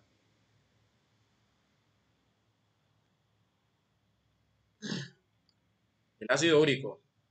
¿Se acuerda del último parcial de Yes. bioquímica? Diga, diga, diga. De las purinas. Del metabolismo de las purinas, muy bien. De las purinas. ¿Qué son las purinas? ¿Qué tipo de biomoléculas son? Son bases nitrogenadas, ¿cierto? Las purinas son bases nitrogenadas. ¿Se acuerda? Que las bases nitrogenadas, si usted coge una base nitrogenada, le pega un azúcar y le pega un fosfato, forma un nucleótido. Y los nucleótidos forman los ácidos nucleicos, o sea, ADN y ARN. Bueno, en fin. Parece mucha información, pero realmente no es mucha porque todo esto ya lo vieron. O sea, estamos repasando simplemente y no que nos acuerdan de nada. Sí, pilla, bueno, esa es una de las funciones del riñón. Eliminar productos desechos. ¿Qué más? Jimena hablaba por allá del agua. Ah, sí, regula el equilibrio hídrico. ¿Por qué yo digo que regula el equilibrio hídrico? Pues porque si usted toma mucha agua, ¿qué hace el riñón? Cuando usted toma mucha agua, ¿qué hace el riñón, Laura? ¿Bota más orina o menos orina? Bota más orina, ¿cierto? Porque pues, usted tiene que mantener la cantidad de agua en su cuerpo que su cuerpo necesita. Entonces, si usted toma mucha agua, pues el riñón se la bota. Si toma poquita agua, ¿qué hace el riñón? ¿Bota más agua o menos agua? Cuando toma poca agua. Si usted todo el día no toma agua, entonces ¿qué hace el riñón? ¿Bota más agua o menos agua? ¿Da más orina o menos orina? Menos orina. Por eso usted ve que la orina, cuando usted ha tomado poquita agua, la orina le sale súper concentrada, reamarilla, pues así toda espesa y toda esa cosa. Porque el riñón, pues, si usted no toma agua, pues el riñón, ¿cómo va a botar el agua por la orina? Tiene que pues, no botarla. ¿Sí pilla? ¿Qué otra función tiene el riñón? Ah, esta, usted dijo por allá que las sales. Ah, sí, regula el equilibrio de los electrolitos, es decir, mantiene el sodio, el potasio, todos esos iones que usted conoce, los mantiene en su concentración normal. También es importante eso, listo. ¿Qué otra función hace el riñón? ¿Qué otra función conoce usted del riñón? Jimena, ¿qué otra función le conoce usted al riñón?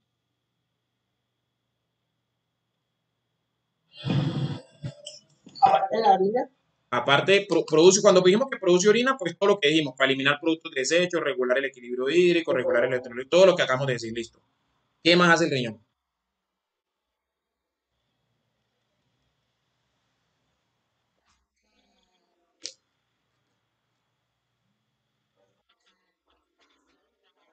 Bueno, purifica la sangre, digamos, produciendo la orina, o sea, elimina los productos de desecho de la sangre.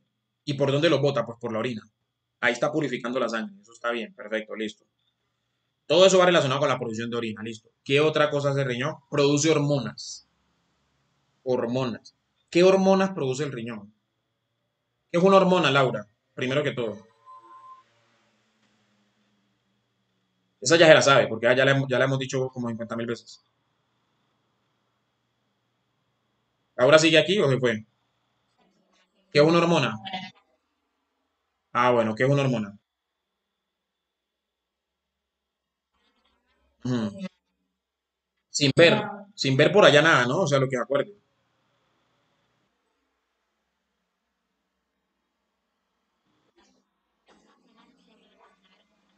No, no, no, no, no, no, no. Deme la definición que usted vio en biología y fisiología, o sea, la definición de acá, de esta vaina, pues.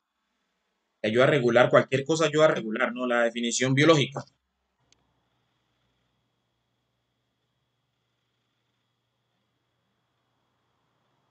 Bueno, tarea para la casa, eso lo vieron desde primer semestre, ¿no?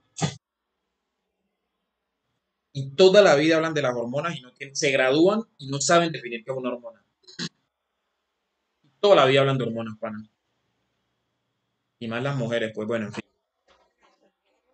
Sí, pero los neurotransmisores también son mensajeros, las citoquinas son mensajeros, las adiposinas son mensajeros, o sea, mensajeros son todos mensajeros, pero ¿cómo lo diferencia? O sea, usted dice, esto es una hormona, este mensajero lo llamo hormona, ¿por qué?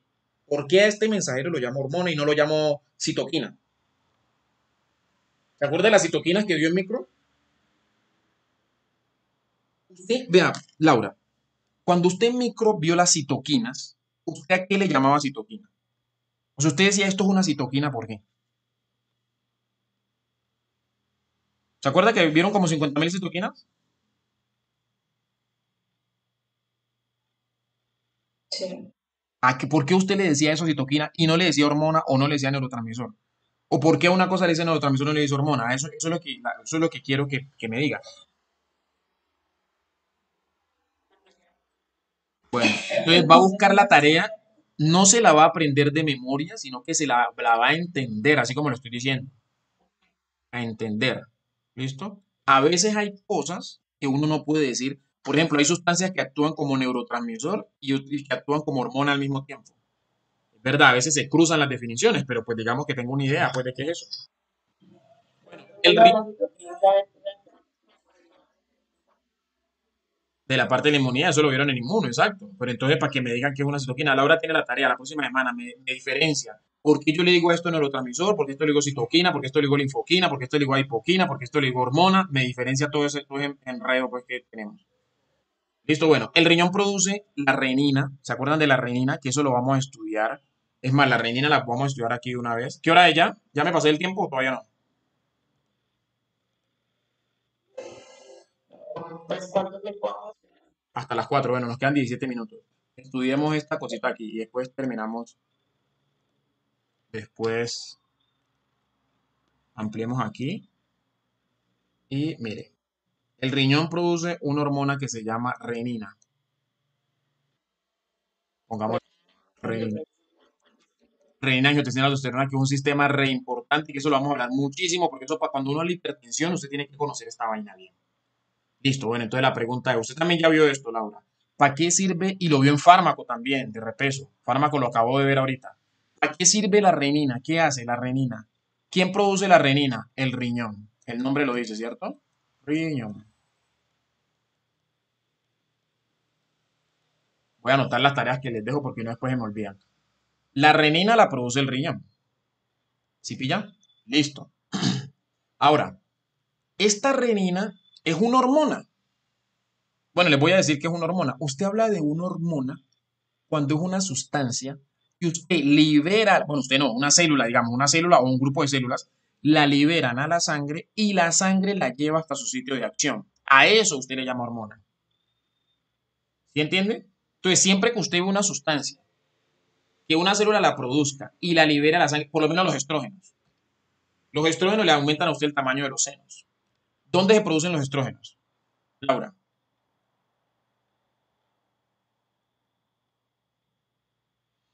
Laura María, ¿dónde se producen los estrógenos?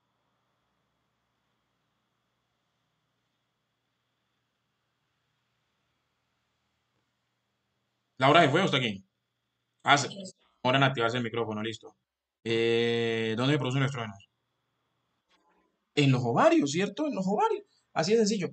Pero mire que yo le estoy diciendo que el estrógeno va hasta la teta y se la hace crecer. O hasta el seno, pues, para que suene bonito. ¿Cómo llegan los estrógenos desde el ovario hasta el seno? ¿Cómo llega si están re lejos, a kilómetros de distancia? Pues a kilómetros en términos de cosas tan pequeñas, ¿no? ¿Cómo llegan? Desde el ovario hasta el seno.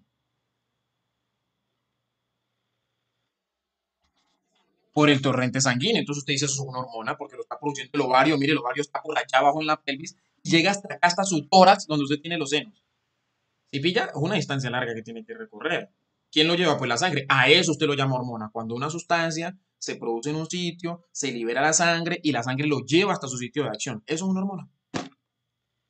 ¿Sí ve? ¿Le queda claro el concepto? Así de claro me va a decir usted cuándo usted dice que una cosa es un neurotransmisor, cuándo usted dice que es una citoquina, cuándo dice que es una adipoquina, cuándo dice que es una linfoquina. Así, toda quina que se encuentre por ahí.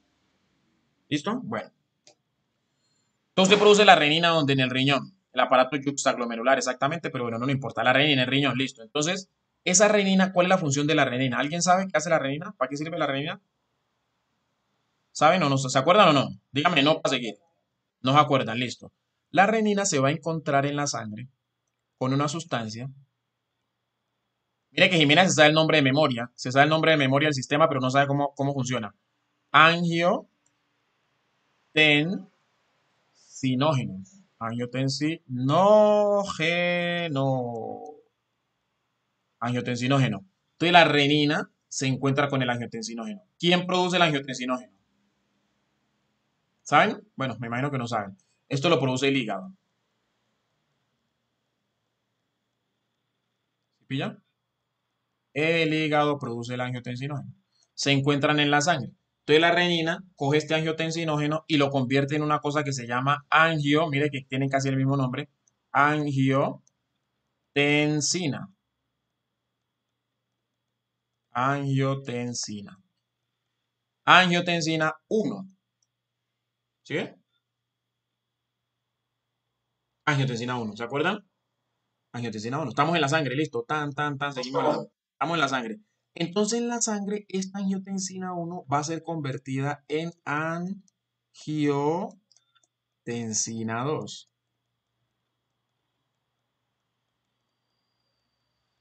Angiotensina 2. ¿Sí ve cómo se convierte esto de angiotensina 1? Esto lo tienen que aprender de memoria, ¿no, Laura? O sea, esto, mejor dicho, cuando le vuelva a preguntar esto no les puedo olvidar. ¿Cómo se convierte esta angiotensina 1 en angiotensina 2? Esto se convierte gracias a una enzima. Una enzima que se llama ECA. ¿Qué significa esto? Enzima convertidora de angiotensina, que se ha vuelto muy famosa en los últimos días porque, o sea, esta sigla, ¿no? Porque no es la misma, pero digamos esta sigla. Se ha vuelto muy famosa, ¿por qué? ¿Por qué se ha vuelto famosa esta en los últimos días?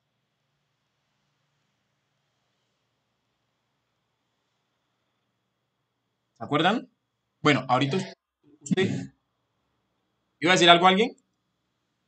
No, contamos. Bueno, Bueno, yo no lo sé. listo. Ahorita usted, ahorita que terminemos la clase, usted va a buscar en internet esto, ECA, lo escribe así, y me dice qué le aparece y la próxima clase me cuenta. Pero ahora que terminen, no en este instante, cuando terminemos la clase.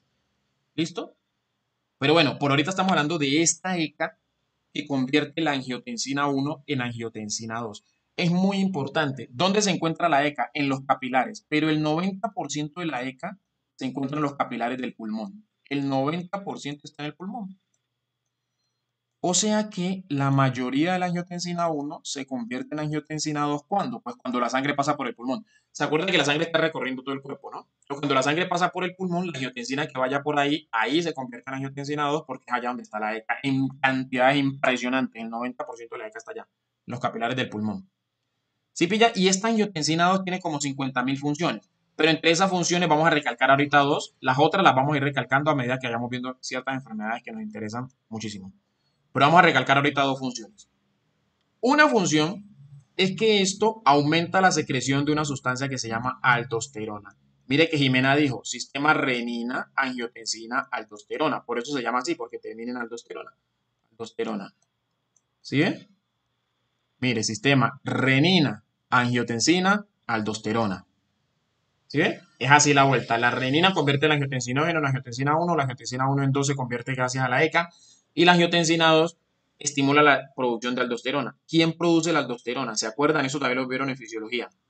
Esto es fisiología. ¿Quién produce la aldosterona? La glándula suprarrenal. Lo bueno de hablar con ustedes en esta etapa de su carrera es que ustedes ya vieron muchas cosas. Entonces uno puede, en teoría, repasar todo y volver esto un mierdero porque pues ya ustedes han visto muchas cosas. Pero lo malo es que no se acuerdan de casi nada. Entonces da casi lo mismo. Entonces la aldosterona es producida por la glándula suprarrenal. ¿Para qué sirve la aldosterona? Me imagino que no saben. La aldosterona aumenta la reabsorción de sodio. ¿Qué significa la reabsorción de sodio? ¿Se acuerda que el riñón hace tres procesos? Filtración, reabsorción y secreción. Cuando yo digo que se reabsorbe sodio, para no adentrarme tanto pues, en la fisiología renal, cuando digo que se reabsorbe, el mensaje que les debe quedar a ustedes es que no se va a botar. O sea, el sodio que se iba a botar por el riñón vuelve y lo absorbe, por eso decimos reabsorbe, vuelve y lo absorbe. ¿Para dónde lo absorbe? Para la sangre. ¿Sí pilla? El sodio que se iba a botar por el riñón, la aldosterona hace que no se bote, sino que se devuelva a la sangre. ¿Qué pasa con eso? ¿Por qué es importante eso? Porque el sodio tiene una particularidad y es que el sodio aumenta la tonicidad o la osmolaridad, digamos que es un concepto más, digamos que uno está más familiarizado con la osmolaridad, pero realmente sería la tonicidad. Entonces, al aumentar la tonicidad, ¿qué pasa? Al aumentarse la reabsorción de sodio, se aumenta la reabsorción de agua. Se aumenta la reabsorción de agua. Aumentarse la reabsorción de agua, ¿qué significa? Que el agua que se iba a botar por el riñón ahora no se va a botar, se queda dentro del cuerpo, o sea, se queda dentro de los vasos. ¿Entendió hasta ahí, Laura, o se perdió? Sí. ¿Entendió? Listo. De todos modos, usted va a volver a ver el video, entonces, pues ahí, pin, Ah, y tam. pues la Entonces, sangre. si reabsorbe el agua se va para dónde? A la sangre. Usted sabe que la sangre pues está conformada por agua, ¿no? Por agua y un poco de electrolitos y un poco de células. Entonces yo le pregunto ahorita, Laura, cuando ocurre esto que estamos diciendo aquí, si efectivamente lo entendió, ¿qué cree usted que pasa con la presión arterial? ¿Aumenta o disminuye? Cuando pasa esto hasta aquí. ¿Qué pasa con la presión arterial? ¿Aumenta o disminuye?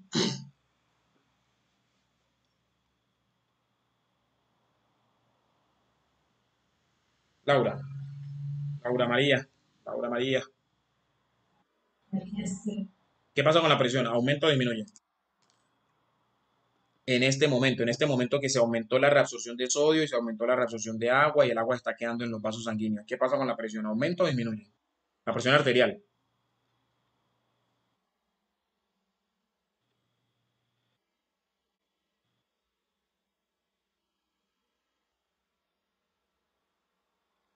¿Qué cree usted? ¿Qué le ocurre? Siempre que le hagan una pregunta a Laura, piense en la fórmula. ¿Cómo es la fórmula? Presión arterial igual a gasto cardíaco por resistencia vascular periférica. Y usted ya sabe que el gasto cardíaco es igual a ¿qué? Al volumen sistólico por la frecuencia cardíaca.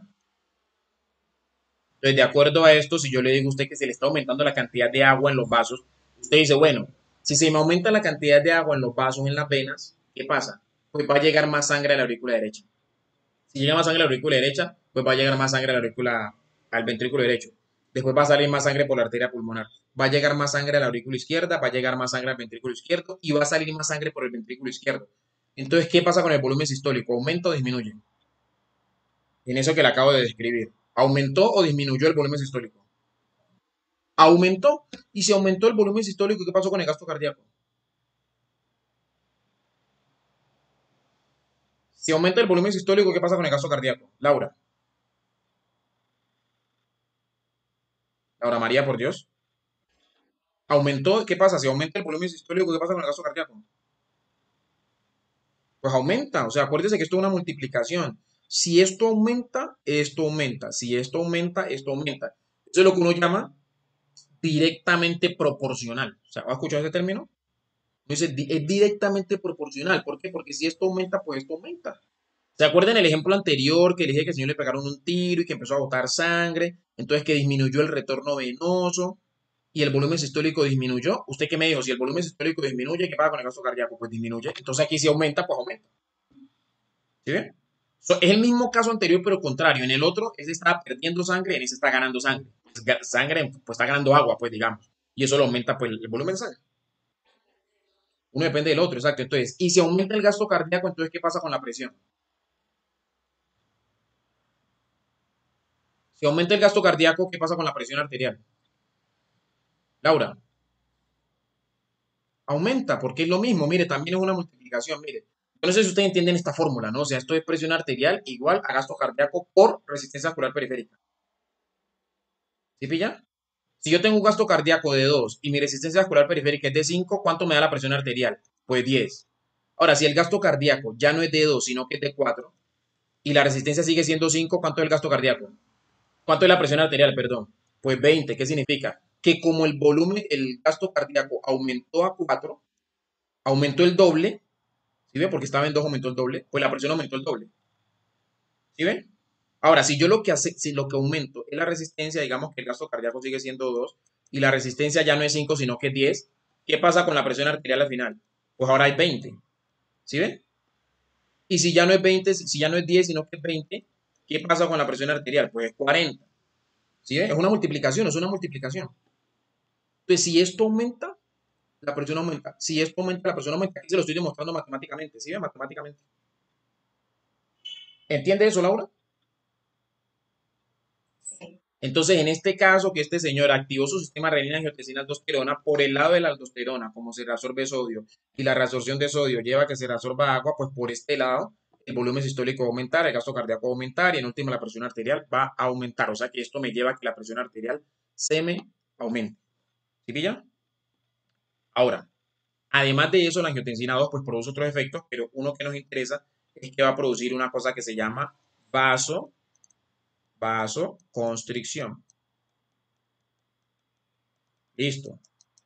Ahora mire que ya está claro que por este lado se me aumenta la presión. Ahora, por este lado, ¿qué pasa? ¿La presión se va a aumentar o se va a disminuir? Con esta vasoconstricción. ¿Qué dice Laura? ¿La presión se va a aumentar o se va a disminuir?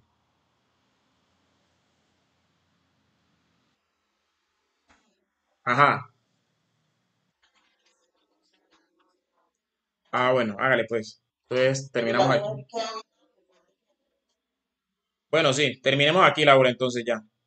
Y después seguimos. ¿Ok? Entonces, tiene que estudiar bastante. Tiene que estudiar bastante, Tulín. Bastante, Tulín, bastante, Tulín. La próxima vez que nos veamos, les voy a preguntar el sistema renina-angiotensina-aldosterona y vamos a terminar esto de aquí.